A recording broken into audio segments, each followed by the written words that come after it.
한국의 최초의 신학대학교입니다. 137년이 됐고요. 우리 손철산 담임 목사님도 감신대 나오셨습니다. 현재 한 1200명 되는 학생들이 열심히 수학을 하고 있습니다.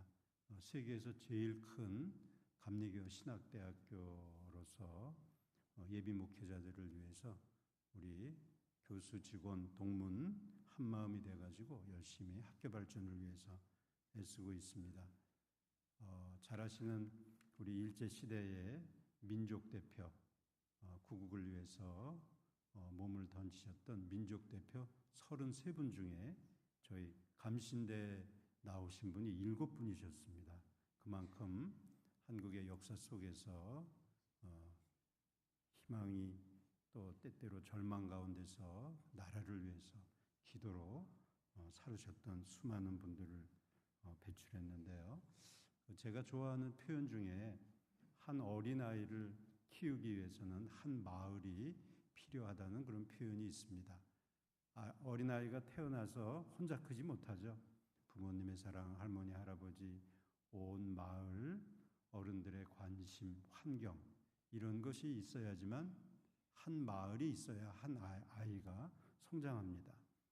감리교 신학대학교에 있는 1200명의 예비 목회자들을 위한 우리 삼양중앙감리교회 성도님들의 기도는 영적인 마을의 역할을 해주시는 겁니다. 위에서 기도해 주심으로 우리 손철산 목사님과 같은 지금 감신에 오셔서 또 개건 교수로 우리 학생들을 잘 지도해 주시고 있는데요. 감리교가 이 한국 땅을 넘어서 민족과 세계를 위해서 복음의 역할을 다하는 그런 목회자들이 많이 나올 수 있도록 기도해 주시면 감사하겠습니다. 고맙습니다.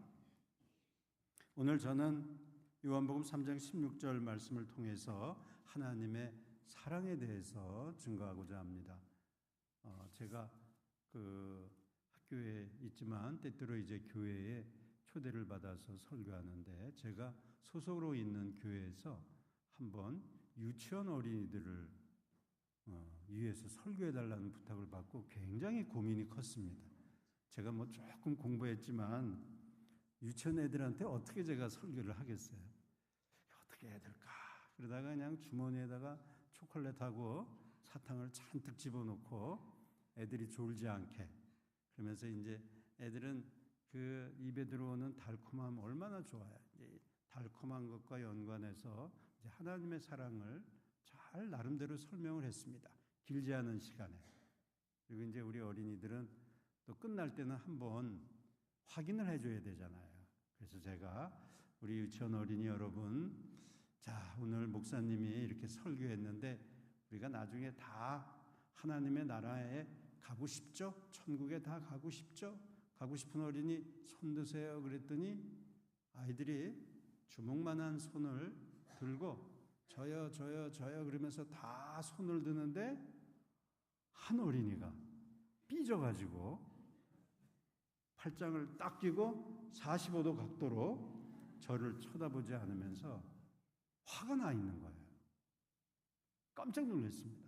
설교를 제가 열심히 했지만 그 어린아이를 실족하게 하면 이게 어떻게 되는 거예요? 그때 그 어린아이 이름이 아직도 기억나는데요. 영광이라는 어린이였어요. 이름이 해필이면. 그래서 제가 우리 영광이 어린이는 천국 가기 싫어요? 그랬더니요. 얘가 한 말이 아직도 기억이 납니다. 뭐라 그러냐면 얘가 가면 난 안 가요. 그러는 거예요. 깜짝 놀랐어요. 이게 어떻게 된 건가 나중에 알았는데요. 유치원 안에서 삼각관계가 있었던 거예요. 자기가 좋아하는 여자아이랑 천국 가고 싶었는데 자기 라이벌이 먼저 손을 탁 들어버린 거예요. 그러니까 얘가 순간적으로 당황해서 고민을 했겠죠. 천국은 가야 되는데 자기 라이벌하고 자기가 좋아하는 짝꿍하고 셋이 갔다. 그럼 이게 천국이겠어요? 지옥이겠어요? 얘가 가면 나는 못 간다는 거예요. 자, 신앙의 얘기를 떠나서 어떻게 보면은 저희는 태어나서부터 죽을 때까지 사실 뭐 별의별 인생에 수많은 문제가 있지만 가만히 밑바닥에 깔려 있는 내용을 살펴보면요, 사랑이라고 하는 주제예요. 제 하나님이 주신 아들, 딸이 있는데요. 예, 이제 아이를 더 낳을 수는 없지만 어느 날 이제 가족끼리 모여서 얘기하다가 제가 이렇게 얘기했죠.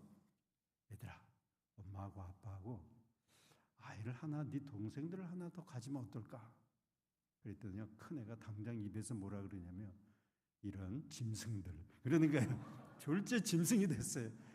그러니까 아니 생각이 있냐는 얘기죠. 아니 지금 엄마 아빠 나이가 몇인데 그 생각이 있는 얘기예요. 근데 둘째 아이 반응이 신기했어요. 뭐라 그러냐면 난 어떡하라고요? 셋째 아이가 태어나면 자기가 받는 사랑을 빼앗길 거를 염려하는 거예요. 나는 어떡하라고요? 그러니까 첫째 아이는 나이가 좀 있으니까 이게 이성이 없는 참 인간이 저 모양인가 이러는데, 둘째 아이는 그렇게 부모님의 사랑을 독차지하다시피 하는데 셋째 아이가 태어나면 난 어떡하라고요? 마찬가지입니다. 쌍둥이 빌딩이요. 미국에서 쌍둥이 빌딩이 2001년에 인류사회가 새로운 천년을 맞이해가지고 새로운 미래를 향하는 그런 시점에 미국에 어마어마한 테러가 일어나가지고요. 지구상에 그런 일이 일어나서는 안 되죠. 수천 명이 죽었습니다. 그런데요, 제가 그때 이 테러 사건이 일어난 거에 대한 여러 논문들을 읽다가 아주 제 관심을 끄는 논문의 제목이 뭐냐면 사람이 죽기 전에 마지막 할 수 있는 행동이 무엇인가, 그런 거였어요. 쌍둥이 빌딩이 하나가 그게 무너지리라고는 누가 생각했겠습니까? 무너졌습니다. 옆에 있는 빌딩이 이제 곧 무너지기 일보 직전이에요. 탈출하지 못한 사람이 그 마지막 남은 순간에 한 일이 뭐였을까요? 돈 걱정? 자식 걱정? 많이 있겠죠. 그런데 뜻밖에도 마지막 남은 순간에 거기에 있던 사람들이 한 대부분의 일은 핸드폰을 꺼내서 가족에게 메시지나 전화를 하는 거예요. 그동안 원수됐던 형제에게 그동안 미안해. 내가 사실 그때 너하고 화해했어야 되는데. 아내한테 남편한테 전화해서 여보, 내가 더 사랑한다고 그때 표현했어야 되는데 미안해. 자식들한테 전화해가지고 엄마 아빠하고 소원해진 아들 딸한테 전화해서 결국 마지막 순간에 인간이 할 수 있는 최후의 일은 이 땅에 살아가는 동안에 나랑 같이 살던 사람들에게 왜 내가 그때 더 사랑한다는 말, 고맙다는 말을 왜 못했을까? 그렇습니다. 사실 저희가 이 시간에 요한복음 3장 16절 말씀을 통해서 주신 이 내용을 보면 하나님도 어떤 분이신가? 세상을 이처럼 사랑하사 독생자를 주셨다는 거예요. 사랑하사. 제가 강원도 철원 사람이거든요. 언제 한번 어마어마하게 그냥 올해는 비가 어마어마하게 내렸잖아요.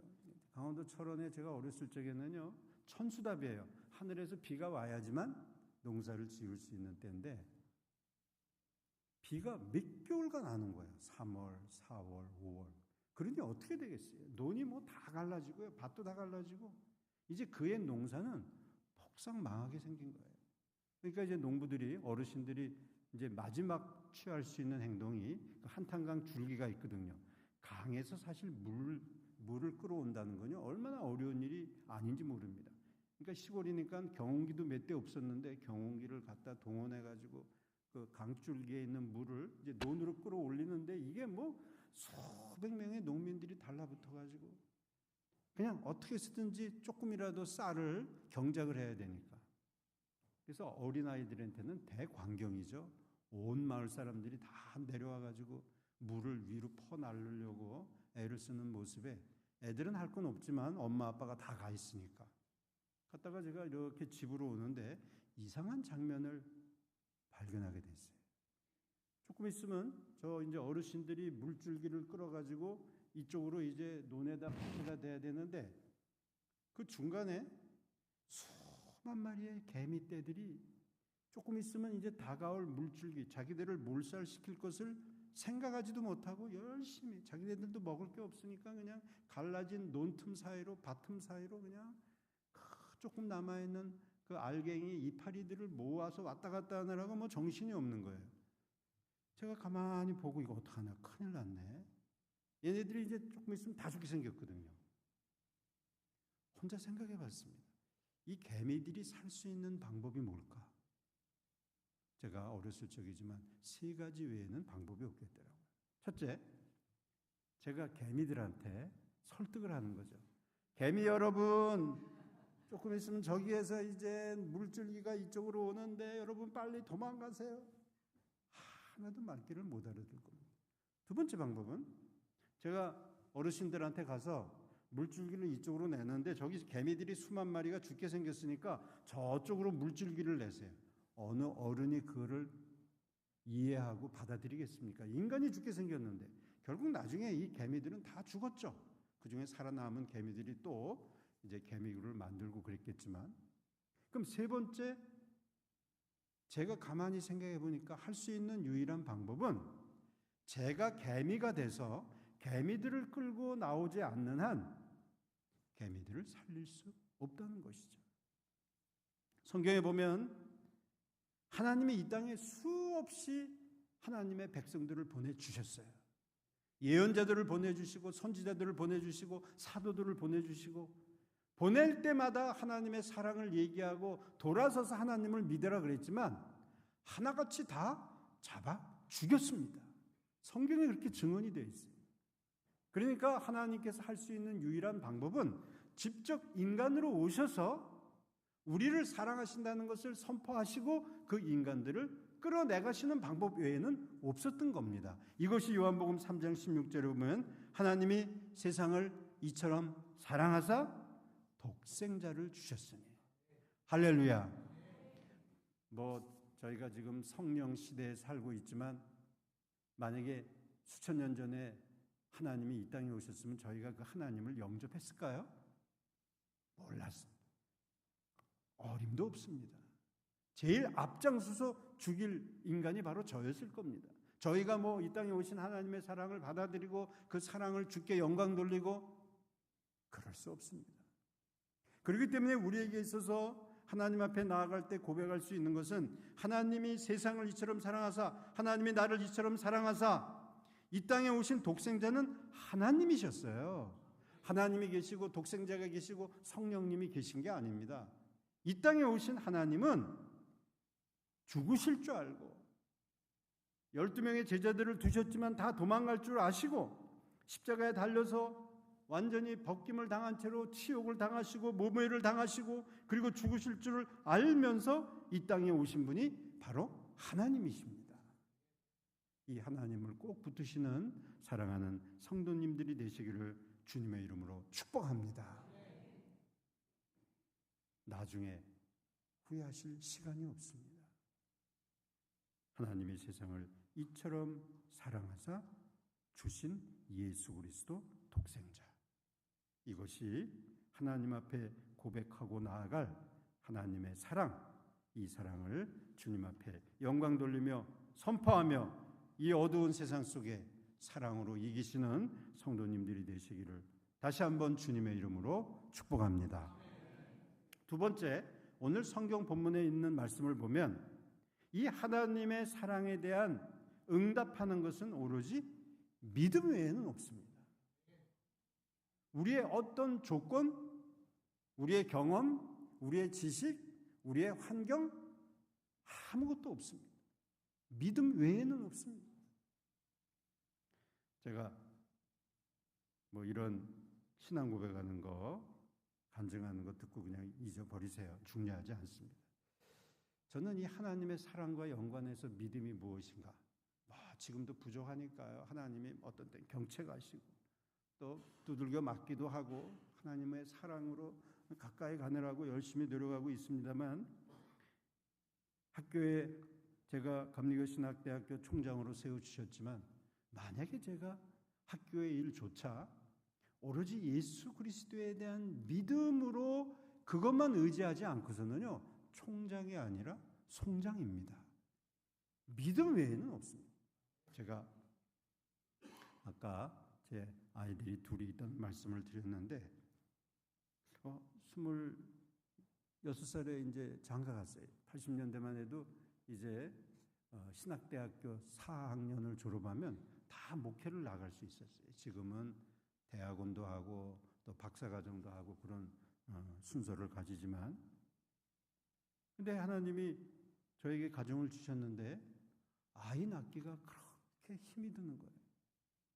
그래가지고 이제 뭐 기도하죠. 하나님 앞에는 이렇게 기도하죠. 주여, 우리 가정을 복 주시고 이 믿음의 가정 복 주시고 제가 또 사역하는 목사로서 이 가정을 복 주세요. 근데 딱 임신하면 3개월 지나가면 유산하는 거예요.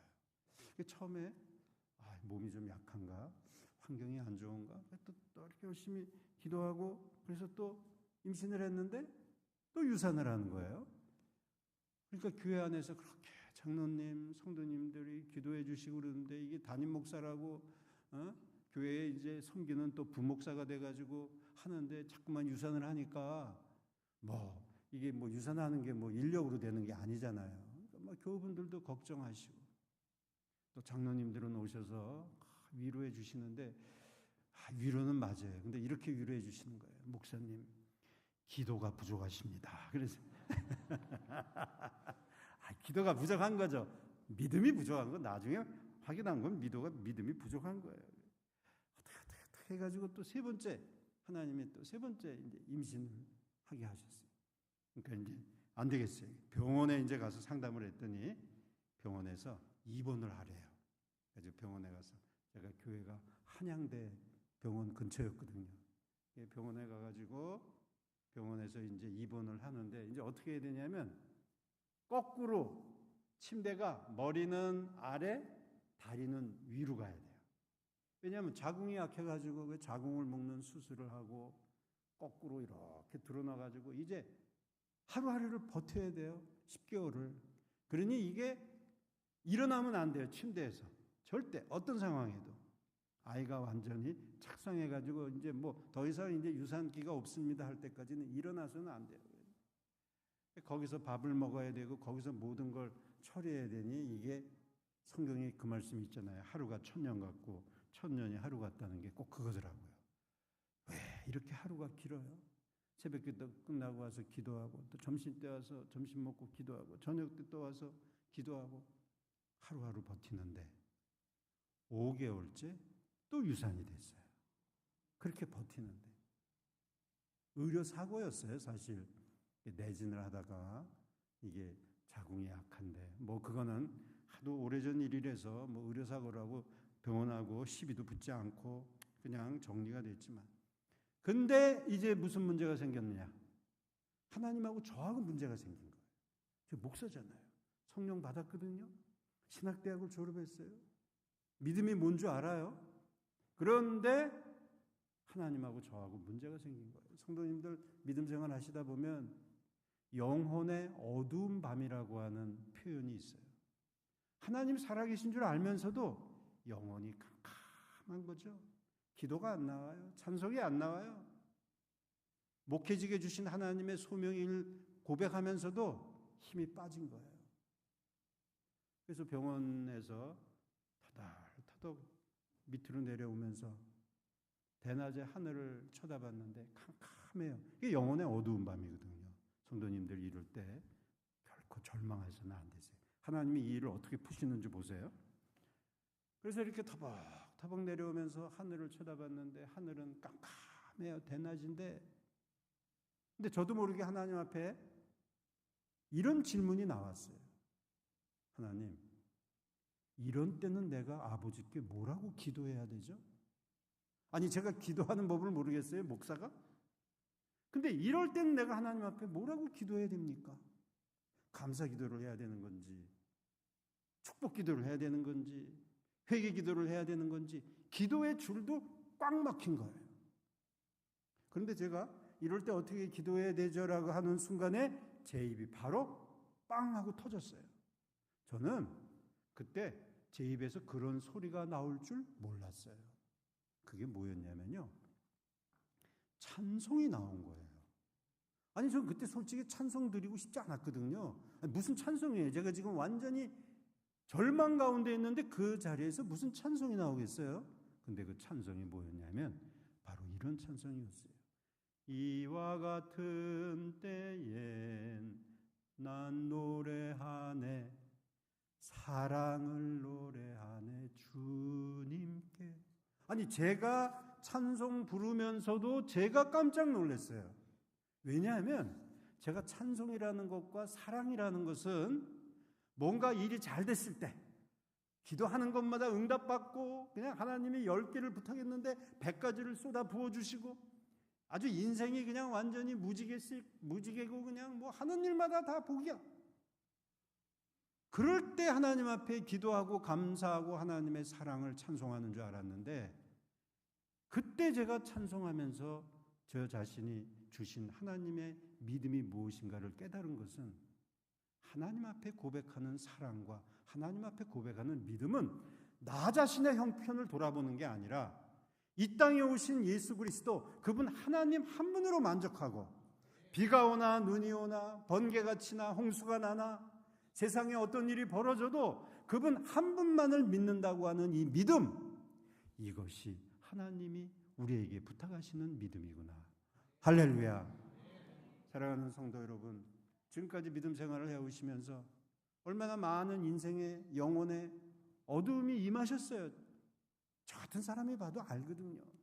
가족의 문제, 남편의 문제, 아내의 문제, 생활의 문제, 경제의 문제, 심지어는 건강의 문제, 연세가 들어가시면서 인간은 흙으로 왔다가 흙으로 가는 거거든요. 그럴 때마다 우리는 마치 어두움이 임하는 것처럼, 그럴 때 저희들이 붙들어야 되는 것은 오늘 성경에 있는 본문의 말씀처럼 하나님이 세상을 이처럼 사랑하사 독생자를 주신 그 사랑의 독생자, 우리는 마지막 순간까지 그를 믿는 믿음 외에는 우리에게 구원의 조건이 없다는 것을 꼭 믿으시는 성도님들이 되시기를 주님의 이름으로 축복합니다. 한 번은요, 제 아들이 지금 커서 이제 공군에 입대했습니다만은 유치원에 갔는데 저한테, 아버지 오늘 유치원에서 저 발표회가 있어요, 그러는 거예요. 그래서 유치원 애들이 뭘 처음 손자 손녀 아들 딸이 가서 발표하면 사회적인 입장에서 자기를 처음 이제 존재감을 드러내는 거잖아요. 아마 유치원에서 첫 번째 발표한다 그러면 다 가실 거예요. 유치원에 갔는데, 시간이 돼서 갔는데 얘가 안 나오는 거예요. 태권도를 잘했거든요. 전 태권도 시범할 줄 알았는데 태권도 시범에 안 나오고, 노래하는데도 안 나오고, 춤추는데도 안 나오고, 이상하다, 얘가 왜 안 나오나? 집사람한테 제가, 여보 왜 아들 봤어? 못 봤대요. 순서에 이제 더 이상 나올 데가 없어요. 이상하다. 근데 처음서부터 눈에 좀 거슬리는 게 있었는데요. 유치원에 무대를 만들어 놨는데 무대 한 구석에 나무가 서 있었어요. 근데 나무가 흔들흔들 돼서 유치원 한 어린이를 분장을 해서 세워놓은 거예요. 그래서 속으로 그랬죠.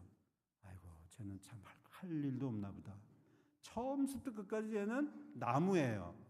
나무로 서 있는데 아이가 조그마니까 흔들 되는 거죠. 근데 제가 안 나오니까 혹시 제가 걘가? 맨 뒤에 있다가요, 앞에 가가지고 가만히 혹시 내 자식인가, 내 새끼인가 그래가지고 위에서부터 뚫어져라 쳐다보는데 눈을 딱 마주쳤는데 제 아들인 거예요. 얼마나 화가 나는지요. 아니, 세상에 애를 차별해도 유분수지. 아니, 나무가 뭐예요, 나무가. 유치원에 할 일이 그렇게 많은데. 내 끝나기만 해봐라. 내 가서 이 선생님들 내가 가만 놔두나 봐라. 근데 애가 이상한 게 저하고 눈을 딱 마주쳤는데 싱글벙글 아주 즐거워서 웃고 있는 거예요. 너무 궁금했어요. 끝나고 얘가 이제 얼굴을 깨끗이 씻은 다음에 왔어요. 어떻게 해요? 어쨌든 수고했으니까. 나중에 선생님 따지는 건 나중 일이고, 엉덩이를 두들겨주면서, 대인아, 너 그게 뭐가 재밌었어? 재밌었대요. 자기가 사실 할 수 있는 일이 많았거든요. 근데 재밌었대요. 뭐가 그렇게 재밌었어? 그랬더니 얘가 뭐라 그러냐면, 이거는요, 선생님이 자기에게만 특별히 부탁하신 거래요. 가만히 제가 생각해 봤어요. 근데 얘 말이 맞는 거예요. 사실 자기가 할 일도 많이 있었지만 얘한테 아마 이렇게 설득을 했을 거예요. 대인아, 너는 태권도도 잘하고 노래도 잘하고 춤도 잘 추지만 이 나무는 너밖에 못해. 다른 애들도 할 수 있는데 내가 특별히 이거는 너한테 부탁할게. 그러니까 얘는 다른 거하고 비교한 게 아니에요. 선생님이 나한테 부탁했다는 이 하나로 만족한 거예요.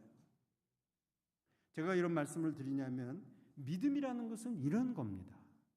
우리가 주님의 나라를 지금까지 살아오신 것처럼 믿음으로 가면서 누구만 오로지 의지하고 누구만 바라봐야 되냐면 예수님만 바라보셔야 돼요. 다른 거하고 비교하면 안 돼요. 저 사람하고 비교해도 안 되고요. 저 환경하고 비교해도 안 되고요. 저 물질하고 비교해도 안 되고요. 세상의 어떤 권세와 권력하고 비교해도 안 돼요.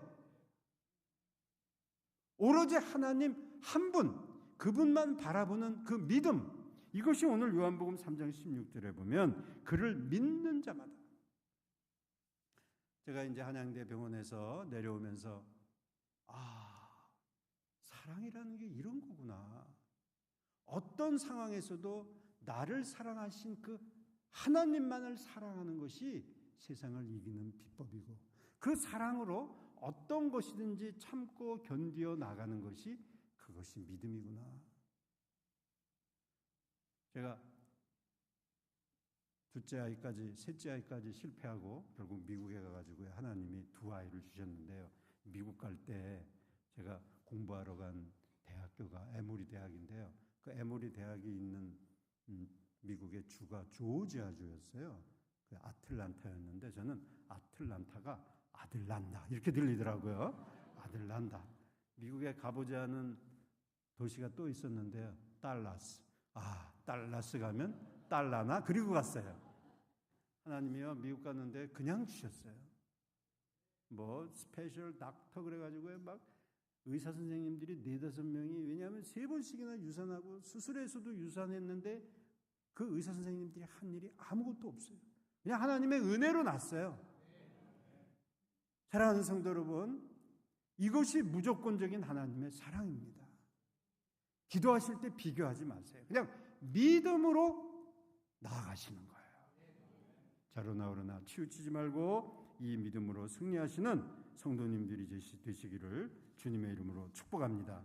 마지막으로 오늘 요한복음 3장 16절에 보면 하나님의 세상을 이처럼 사랑하사 독생자를 주셨으니 이를 그를 믿는 자마다 멸망하지 않고 영생을 얻게 하려 하심이라. 영생의 복을 주셨습니다. 제가 가끔 이제 우스갯소리로 이런 질문을 합니다.